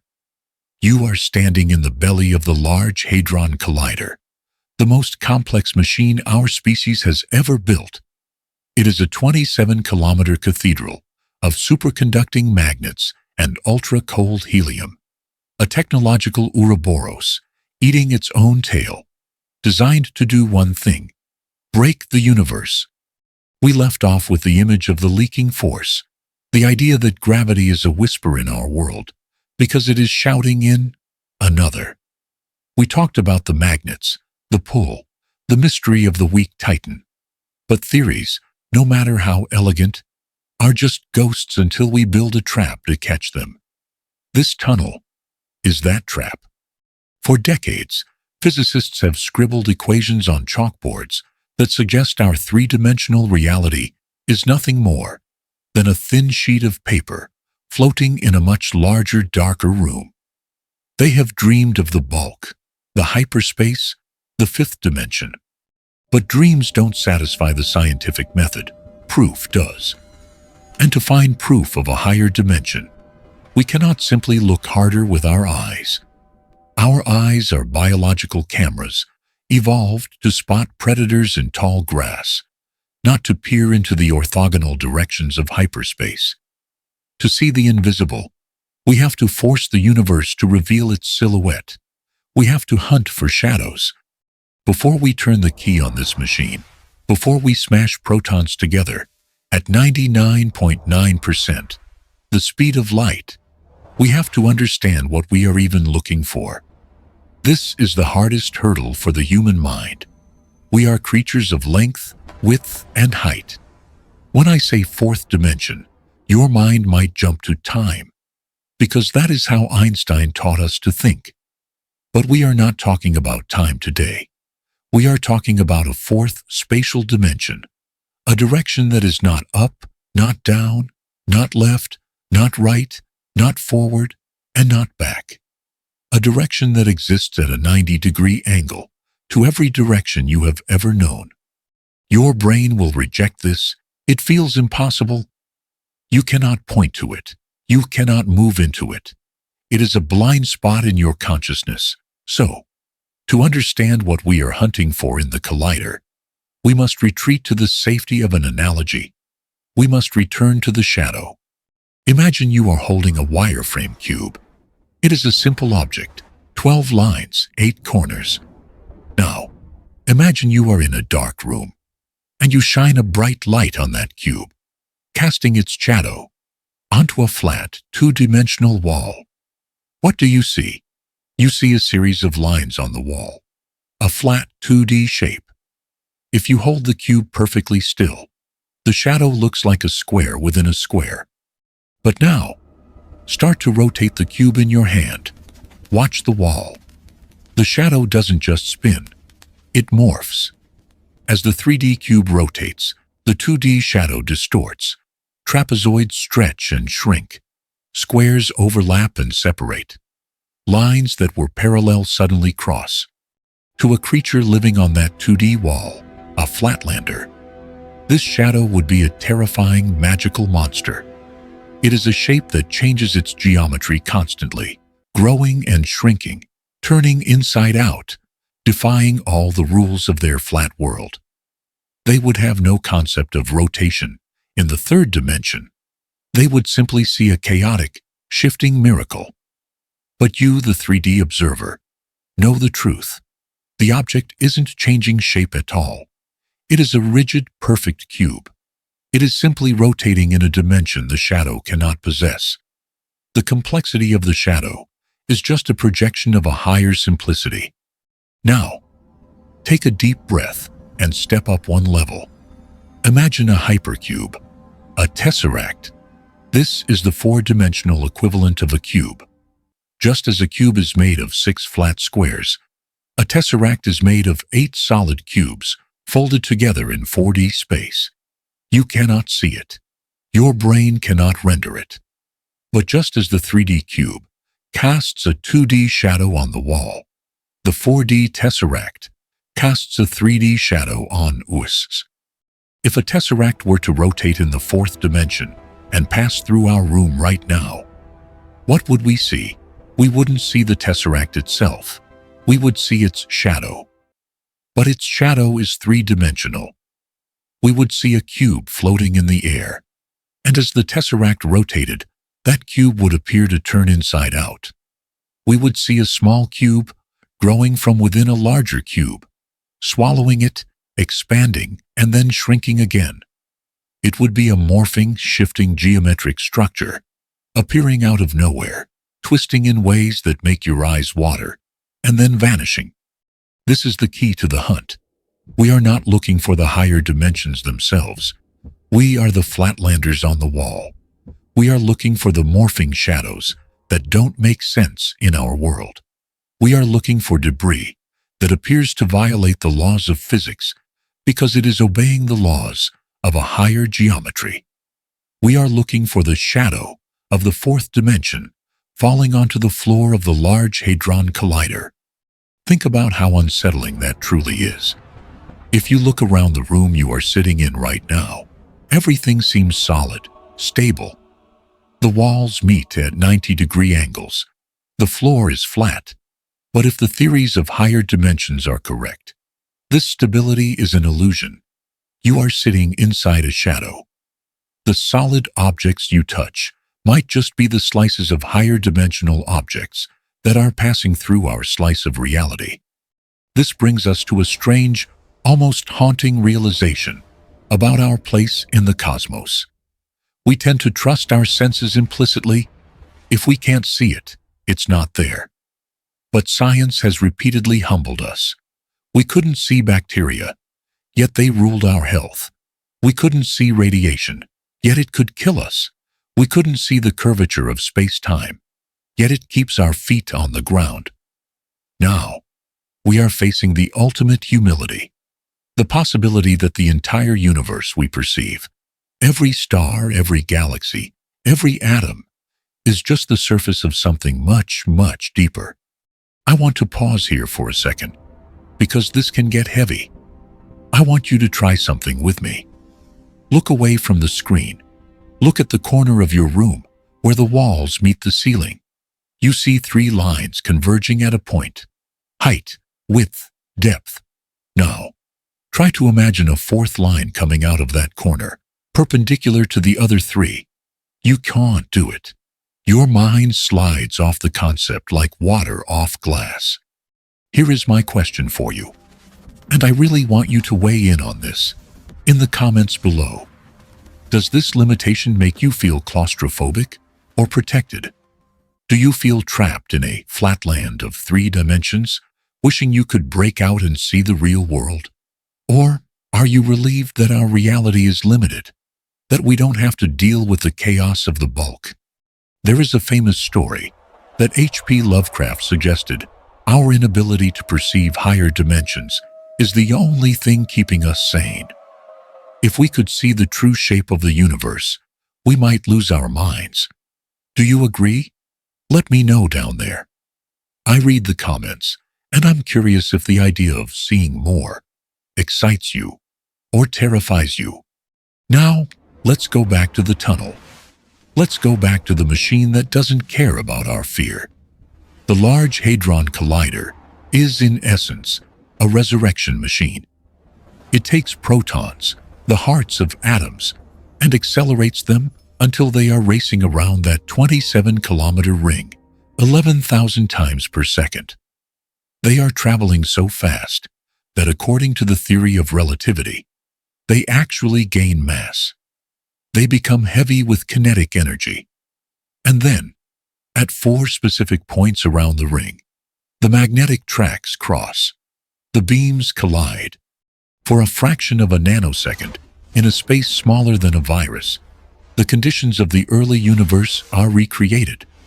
The energy density is so high that the fabric of space itself begins to boil.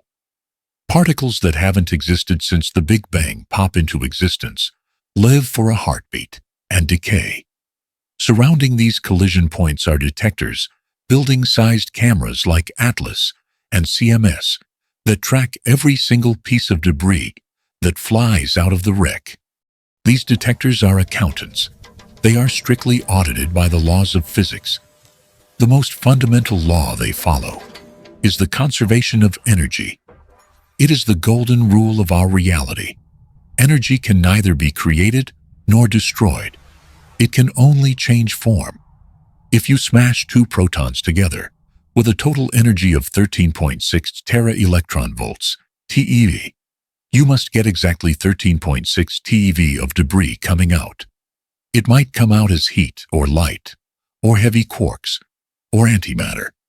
But when you add it all up on the balance sheet, the numbers must equal 0.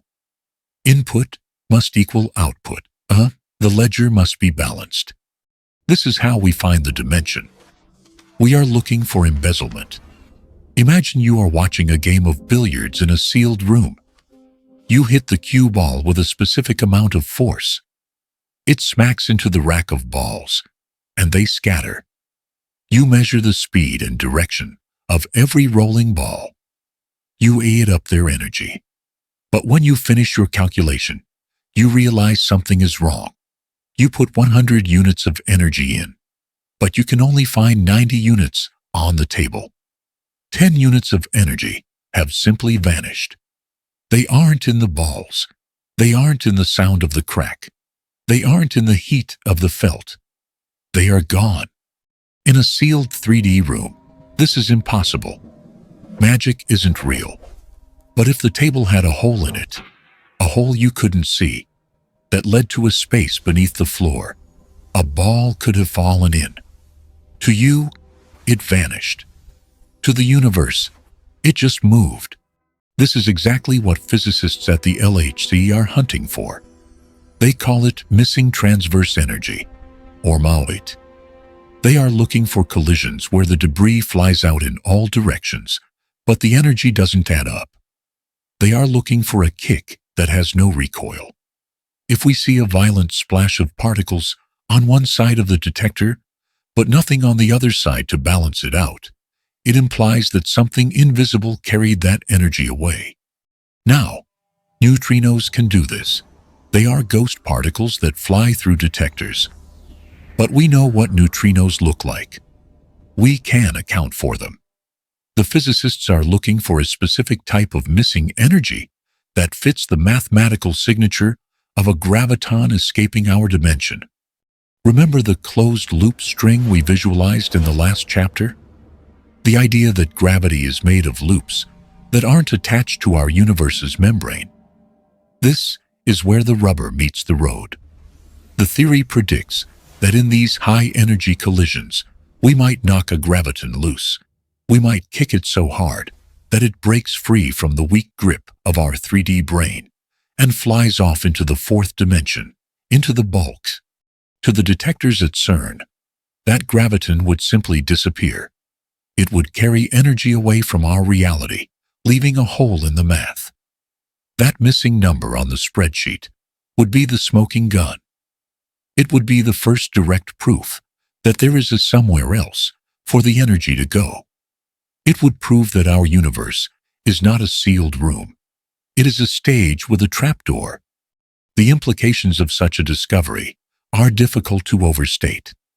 It would be the greatest shift in human understanding since we realized the Earth was not the center of the solar system. It would confirm that what we call the universe is just a slice of the multiverse, in the geometric sense, not the parallel timeline sense. It would mean that right next to you, less than a millimeter away in the fourth dimension, there could be another universe, another brain, folded over ours, like pages in a book. This is the brain world scenario. It suggests that the bulk is populated by other membranes. Maybe they are empty. Maybe they are filled with exotic matter. Maybe, as some physicists like Lisa Randall have speculated, dark matter is just ordinary matter living on a parallel brain. Think about that. We know dark matter exists because we feel its gravity pulling on our galaxies, but we can never see it or touch it. Why? Maybe it's not invisible. Maybe it's just over there. Maybe there is a star shining on a parallel brain, and its light is stuck on its own sheet, but its gravity leaks across the gap to us. We feel the ghost of a star we can never see. The LHC has been running for years now. It has smashed quadrillions of protons.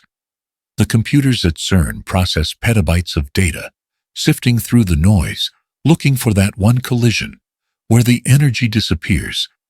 They are looking for the shadow of the tesseract. They are looking for the leak. So, have they found it? The answer, as of today, is a haunting silence. We have found the Higgs boson. We have found exotic hadrons. We have confirmed the Standard Model to an agonizing degree of precision. But we have not yet found the missing energy that would signal large extra dimensions. The trapdoors so far appear to be shut. Some might call this a failure. They might say the theory of extra dimensions is dead. But in science, silence is also data. The fact that we haven't seen the dimensions yet tells us something crucial about them. They are either smaller than we thought, or they are harder to access. The early theories, the ones that got everyone excited in the early 2000s, hoped for large extra dimensions. Large, meaning the size of an atom. If they were that big, the LHC would have been a factory for microscopic black holes and graviton leaks. It would have been a fireworks show of new physics, but the fireworks didn't go off. This means the extra dimensions, if they exist, are curled up tighter than we dared to imagine. They are not the size of atoms. They are perhaps the size of the Planck length, the smallest possible unit of space. This pushes the goalposts. It forces the physicists to refine their models, to look for subtler signals, to build even more sensitive traps. It's a game of hide and seek where the hider can shrink. But there is another possibility. A possibility that is gaining traction as the silence from the LHC lengthens.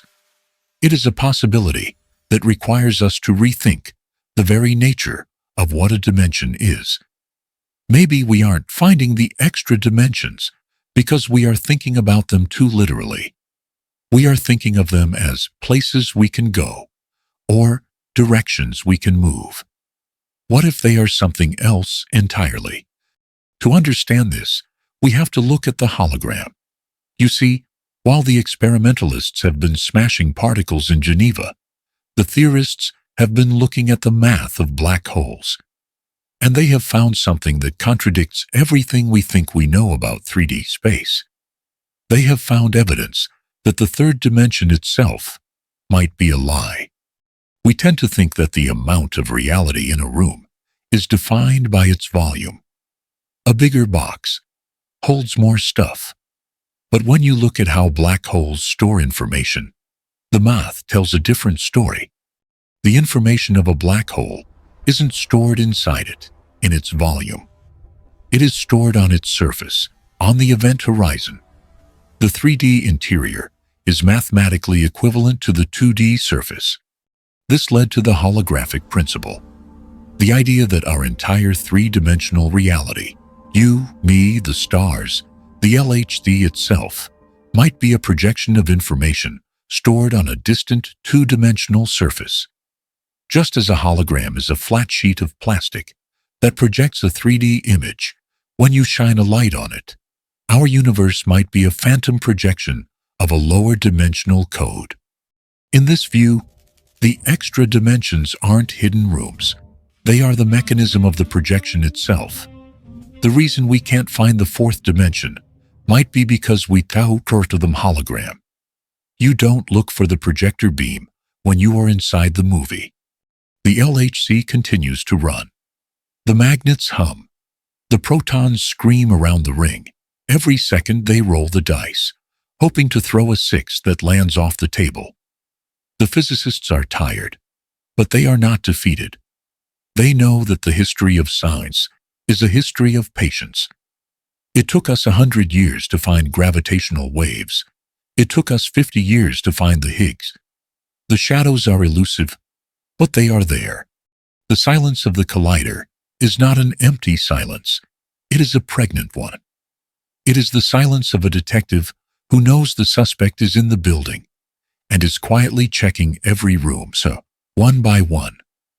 We haven't found the door yet, but we have mapped a lot of the walls. And while we wait for the machine to speak, we are left with the vertigo of the search. We are left with the realization that we are walking through a world that is likely much deeper and much stranger than our senses allow us to perceive. We are the Flatlanders arguing about the nature of the sphere. We are the ants on the garden hose, unaware of the curve. But we are ants with tools. We are ants with mathematics. And we are ants that have built a machine 27 kilometers wide to shake the very fabric of the reality we walk on, just to see what falls out of the sky. The search for the extra dimensions is more than just physics. It is the ultimate expression of human curiosity. It is the refusal to accept that what you see is what you get. It is the belief that there is more space, more depth, more connection. As we move away from the collider, leaving the physicists to their monitors and their coffee, we have to ask, if these dimensions are real, and if they are woven into the fabric of space everywhere, do they affect us? If gravity can leak into them, can anything leak back? The math of string theory says yes. It describes a universe that is vibrating. It describes a reality where every particle, every electron in your body, every photon of light hitting your eye, is not a solid point, but a tiny vibrating loop of string. And the way that string vibrates is determined by the shape of the dimensions it is wiggling in. This is where the story shifts from the large to the small, from the cathedral of the LHDO to the music of the strings. If the extra dimensions are there, they are dictating the notes of the symphony that is our universe. The shape of the invisible determines the physics of the visible. We are about to dive into the heart of that theory. We are about to look at the shapes themselves, the Calabi-Yau manifolds, the twisted, knotty geometries that might be hiding at the center of every atom. We are going to see how a six-dimensional knot determines the mass of an electron. The collider hunts for the large shadows. String theory hunts for the hidden music. The trap is set. The magnets are humming. But to understand the strings, we have to stop thinking about smashing and start thinking about vibrating. We have to listen. Because if the theories are right, the extra dimensions aren't just out there. They are in here. They are in the tip of your finger. They are in the air you breathe. You are moving through them right now. You just don't know how to turn your head. Let's turn it for you. When we think of dimensions, we usually think of vast open spaces, a highway stretching to the horizon, a sky going up forever. But dimensions don't have to be big. They can be small, incredibly, impossibly small. Think about a tightrope walker on a high wire. To the walker, the wire is a 1D line. He can only move forward or backward. He's in line land. But now imagine a flea on that same wire. The flea can crawl along the wire, yes, but it can also crawl around the wire. It can loop the loop. To the flea, the wire has a second dimension, a circumference, that the tightrope walker cannot perceive because he is too big. This is the Kaluza-Klein theory. It suggests that the extra dimensions are compactified. They are rolled up into tiny loops at every point in space.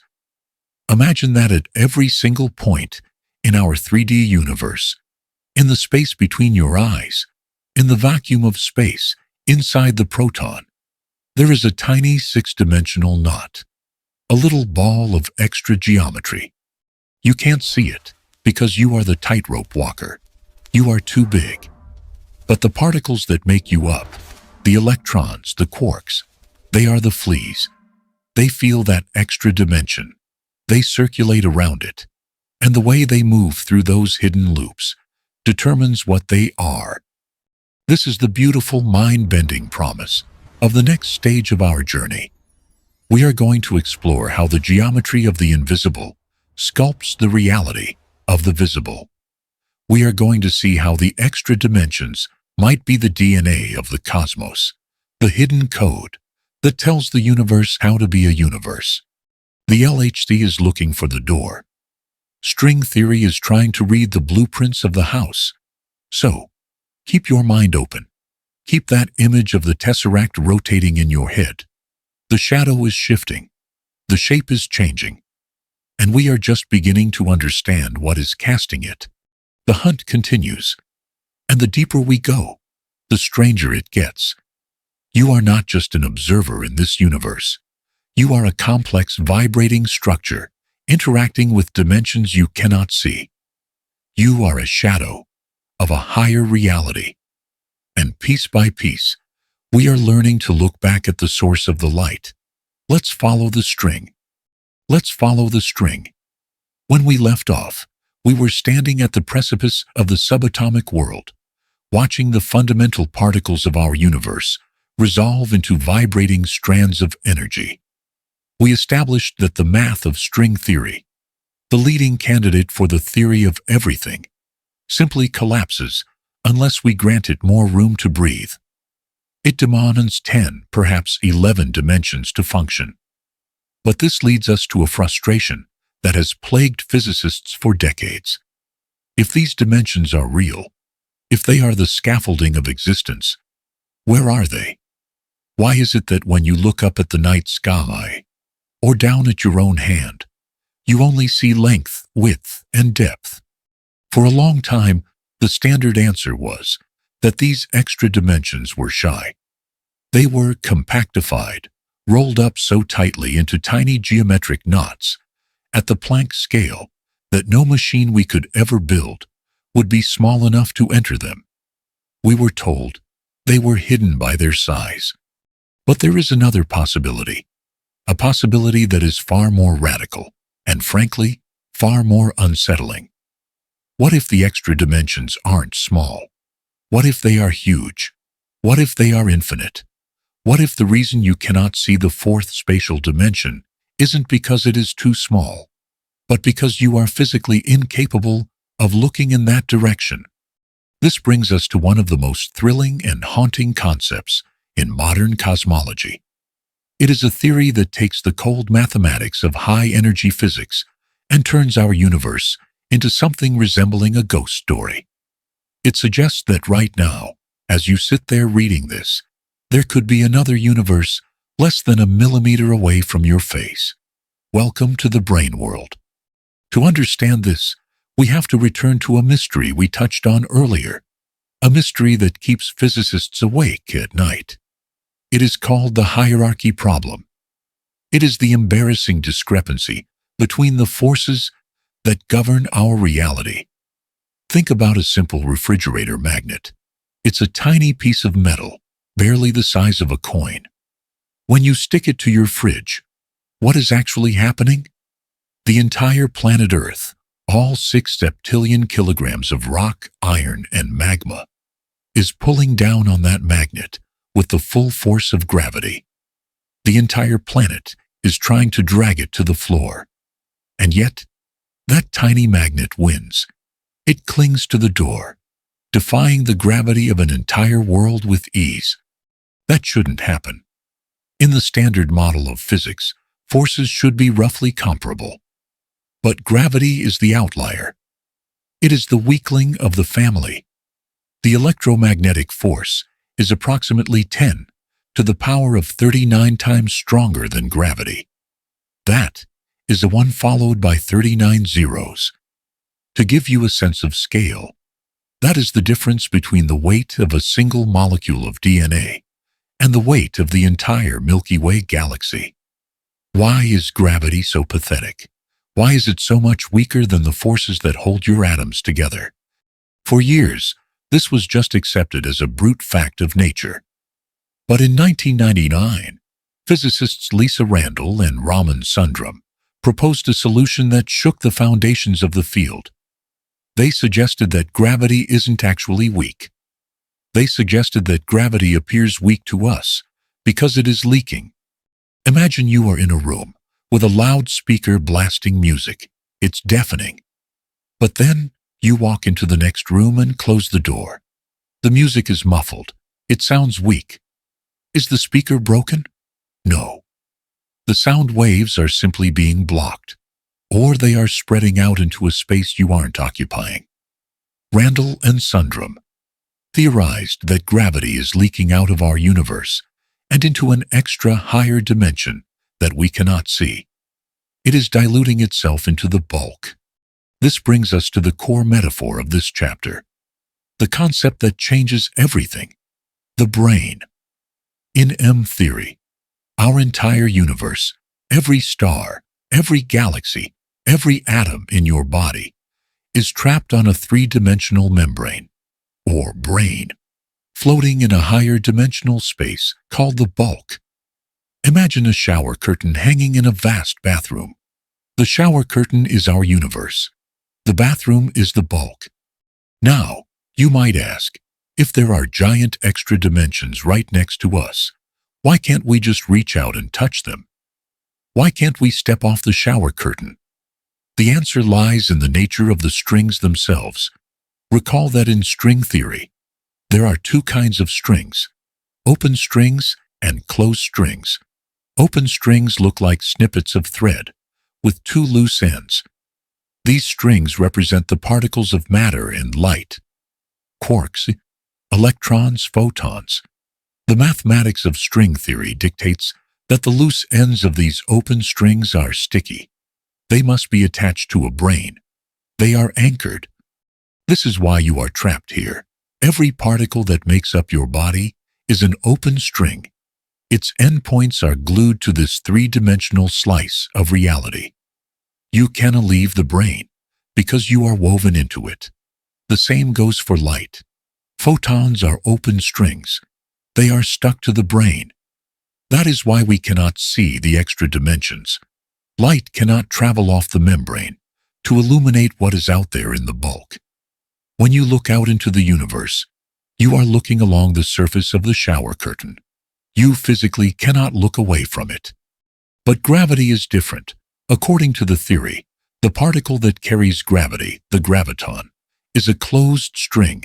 It is a loop. It has no loose ends. It has no sticky points to anchor it to the brain. This means the graviton is free. It is the only part of our reality that is slippery enough to detach from our universe and drift out into the higher dimensions. This explains the hierarchy problem perfectly. Gravity seems weak to us because most of it is wandering away. It's spreading out into the bulk, exploring the extra dimensions, and only a tiny fraction of its strength remains here on our brain to hold your feet to the ground. But if gravity can leave our universe, it raises a chilling question. Can things from outside come in? Or, more accurately, can we feel the presence of things that are drifting just offshore in the cosmic ocean? This brings us to the ghost next door. If our universe is a brain floating in a higher dimensional bulk, there is no reason to assume it is the only one. The math allows for other brains, other sheets of reality, other universes. Imagine a loaf of sliced bread. Each slice is a separate universe, a separate brain. We live on one slice, but just a few millimeters away, across the gap of the fourth spatial dimension, there could be another slice, another universe. Because light is stuck to our slice, we can never see this other universe. To us, the space between the slices is an uncrossable void. You could look right at it, but your gaze would pass through it because your photons are trapped in your own slice. But remember gravity. Gravity is a closed loop. It can drift between the slices. This means that while we cannot see the universe next door, we might be able to feel it. This leads to one of the most mind-bending hypotheses regarding dark matter. For decades, astronomers have observed that galaxies are spinning too fast. There isn't enough visible matter in them to generate the gravity needed to hold them together. They should be flying apart.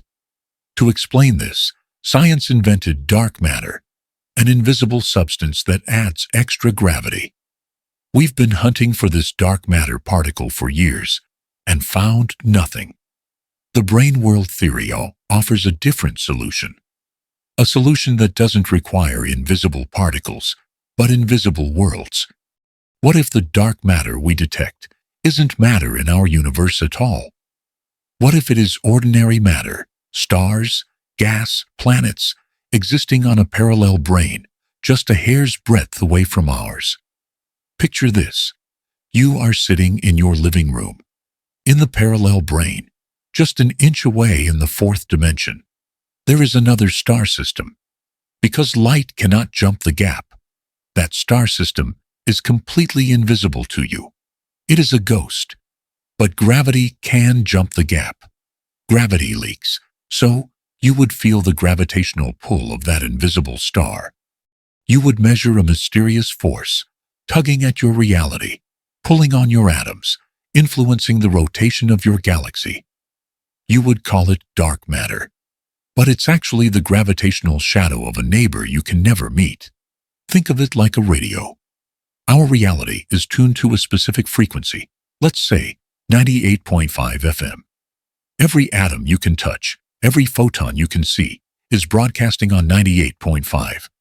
But right next to us, on 98.6 FM, there is another song playing, a completely different reality.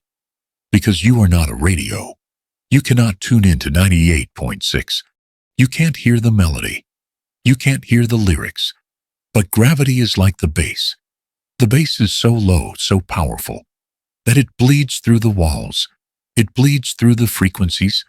You can't hear the song on 98.6, but you can feel the thumping of the bass line vibrating the floorboards of 98.5. That is what the brain world theory suggests. We are living in a universe filled with the static of other realities. We are feeling the gravitational thumping of objects we are blind to. This fundamentally changes our perception of empty space. When you look at the dark voids between the stars, you perceive emptiness. But in the bulk perspective, that void might be packed with activity. There could be a massive galaxy on a parallel brane that occupies the same three-dimensional coordinates as our empty void.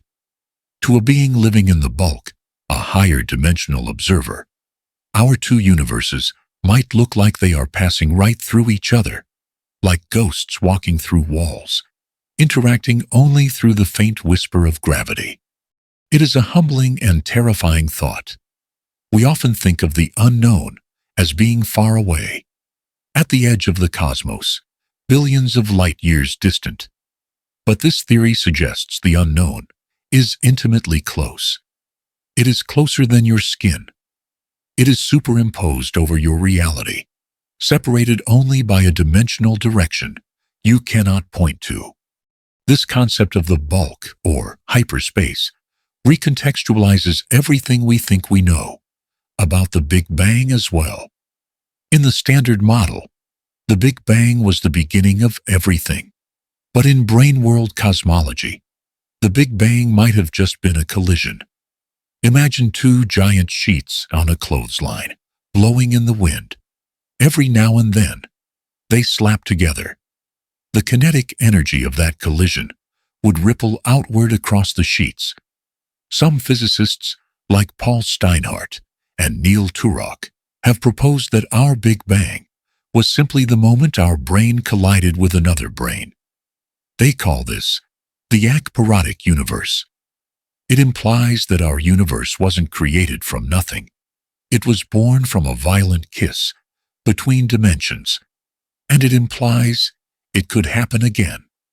But let's pull back from the cosmic scale and return to the human scale, to you.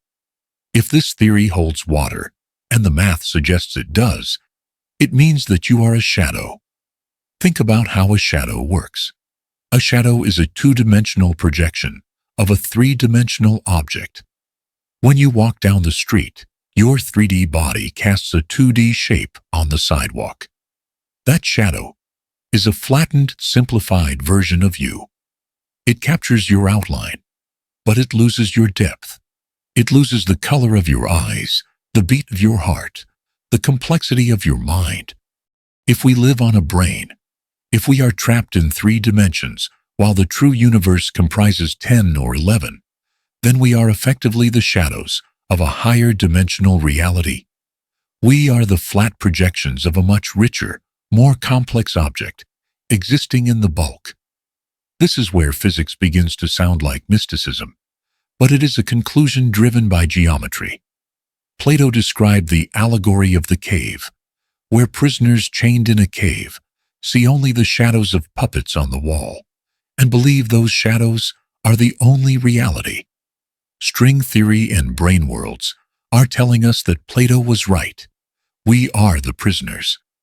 Our laws of physics might just be the rules that govern the shadows, not the rules that govern the object casting them. Consider the holographic principle, a concept closely tied to this. It suggests that all the information contained in a volume of space can be described by the information on its boundary. Just as a hologram is a 2D piece of plastic that projects a 3D image when light hits it, our 3D universe might be a projection of information stored on a distant 2D surface at the edge of the cosmos. We might be the image. We might be the readout of a cosmic code processing elsewhere. This idea of the ghost next door transforms our loneliness. We tend to feel small and isolated in a vast, dark universe. But if the brain world hypothesis is true, we are not isolated. We are crowded. We are sandwiched between layers of other realities, pressed up against the glass of the invisible. The gravity that holds you to your chair right now is the same force that bridges these worlds. It is the interdimensional tether. Every time you drop a set of keys and watch them fall, you are witnessing the one force in the universe that knows the way out. You are witnessing the leak. So, as we continue this investigation, we must stop thinking of dimensions as abstract numbers on a chalkboard. We must start thinking of them as territories. We have mapped the length, width, and height of our cage. We have mapped the flow of time. But right there, just a millimeter orthogonal to reality, lies the great uncharted country. The Large Hadron Collider is currently smashing protons together at nearly the speed of light, trying to create enough energy to knock a particle off our brain. They are trying to ring the bell. They are looking for missing transverse energy, energy that disappears from the collision, not because it was destroyed, but because it escaped. If they find it, it will be the first time humanity has ever stuck a hand through the shower curtain and felt the air on the other side. Until then, we are left with the static. We are left with the feeling that the universe is heavier than it looks. We are left with the suspicion that the reason the stars spin so fast is that they are dancing with invisible partners. The radio is on. We can't hear the music, but we can feel the floor shaking. And this leads us to a place of profound wonder. If there are other brains, other slices of the bulk, what is on them? Are they barren wastelands of chaotic physics, or are they structured? Is there another consciousness, another you, sitting on the brain next door, wondering why gravity is so weak, unaware that you are the one stealing it? The silence of the universe might not be silence at all. It might just be a frequency we haven't learned to tune in. We are standing in a room full of ghosts, but these aren't the ghosts of the dead. They are the ghosts of the parallel. They are the shadows of the bulk. And as we peel back the layers of reality, we are realizing that the house is much, much bigger than we thought. And this brings us to the edge of our current understanding. We have looked at the small, the strings. We have looked at the side, the extra dimensions. But there is one more direction we need to look. We need to look at the whole. We need to understand how these dimensions don't just exist around us, but how they might actually be creating the illusion of us in the first place. The journey is far from over. We have stepped off the flat sheet of paper. We have realized the air above us is full of geometry. Now we must ask, who or what is drawing the shapes?